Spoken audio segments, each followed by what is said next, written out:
and you're coming up the hill towards him. This is why they bed where they bed. Got it. So they can see. Yeah, those are lazy locators. 100%. And I didn't move at all. Yeah. Okay. So he was anchored in spot. I wrote weak next to both of those, the first bugles right there. Just a weak location bugle, 100%. I thought it was farther away because it's weak. Sounded like it's farther away to me. So I thought it was farther. So tricky. Yeah. We've been next to bulls when we're videoing and taking pictures in the park. In some of that country, that sounds like that was a quarter mile away or more.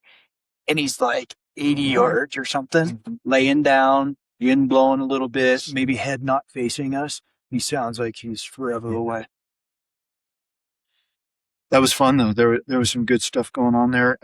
Comms were excellent, I thought, for you telling him to move up, for when you told him to stay back.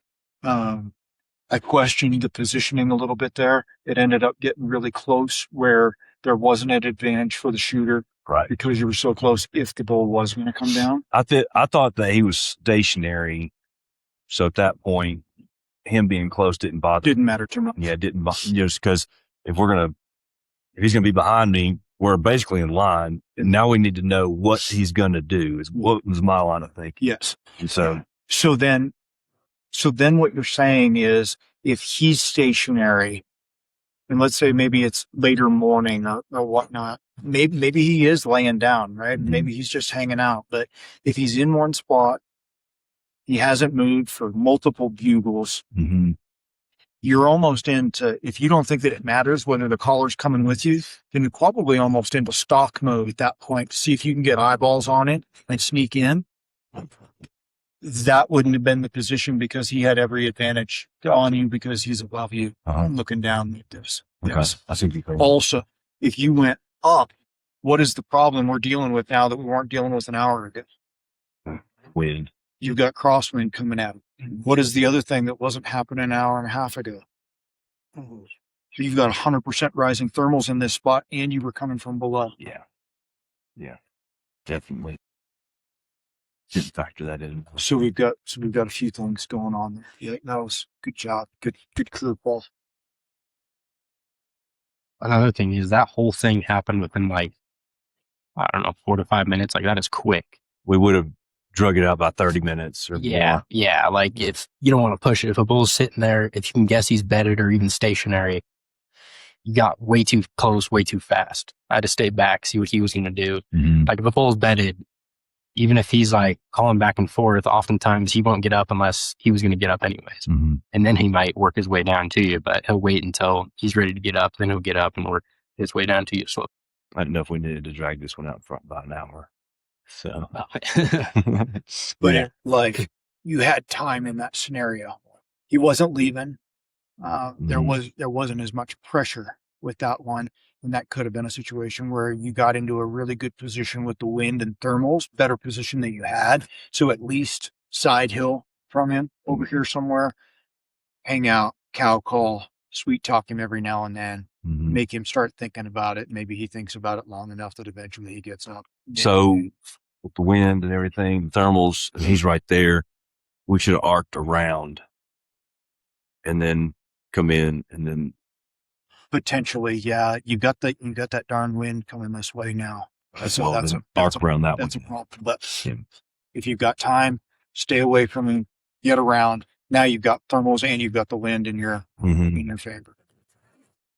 Side hill, good position for you, confident position for him.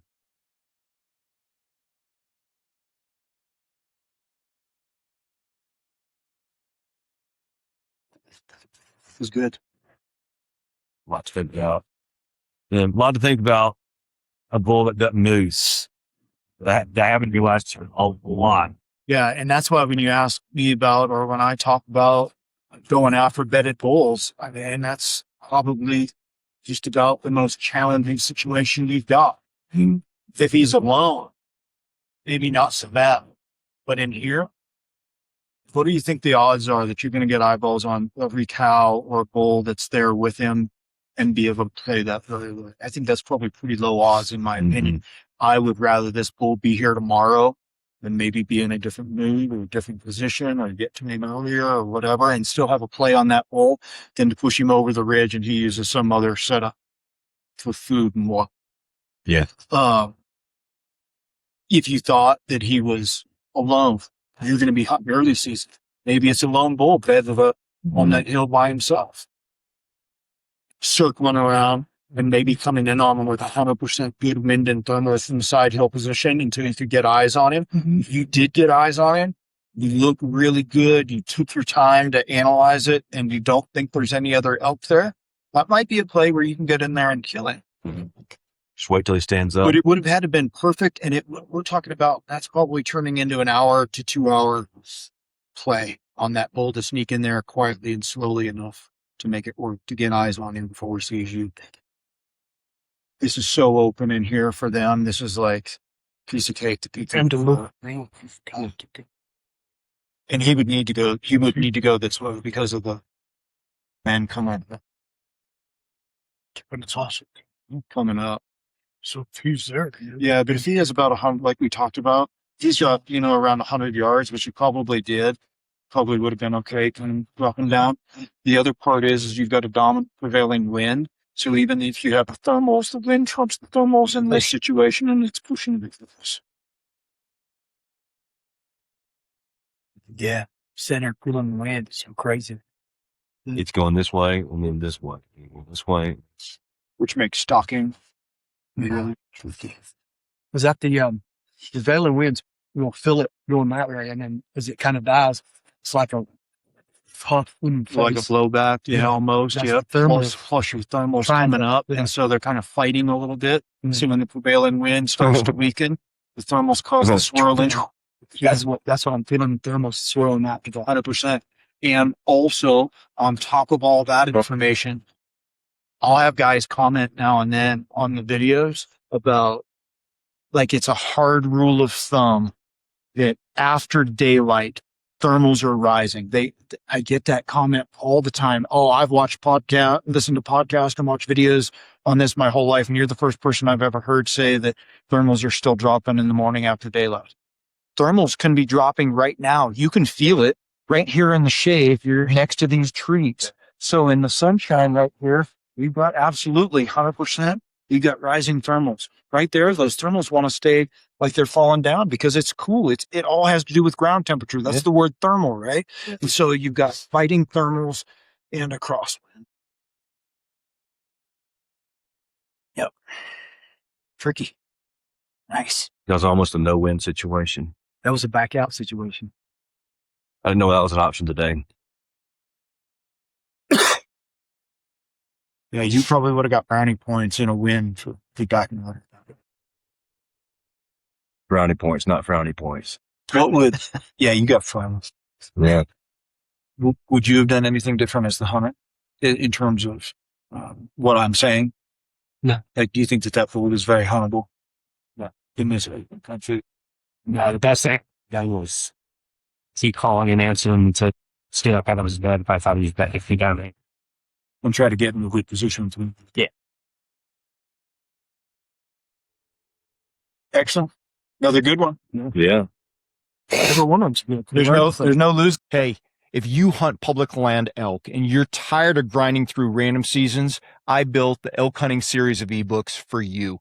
Most hunters don't struggle because they lack effort. They struggle because they lack a system. And that's exactly why I built the elk hunting ebook series as a complete progressive framework for Western elk hunters who are done guessing and ready to hunt with intention. Volume 1 is going to be Foundations and Reality. I reset your mindset and expose the assumptions that quietly wreck seasons. In Volume 2, Finding Elk and Understanding Pressure, you'll learn how elk actually move under pressure so you can anticipate instead of react. In Volume 3, Terrain, Wind, and Position, I break down how to use landscape and thermals to consistently create opportunities. In Volume 4, Calling, Silence, and Pressure, sound becomes a decision tool, not an impulse. In Volume 5, Bow Hunting Execution, we're talking about close range strategy so you can finish your encounters. And in Volume 6, Late Season and post-rut. We're talking about how elk shift after the rut and how to adapt when others quit. This is a system built for consistency. This isn't theory. It's a structured system to help you find elk, read country, and make confident decisions every season. Buy each volume individually or bundle them all to save 50% off at backboneunlimited.com.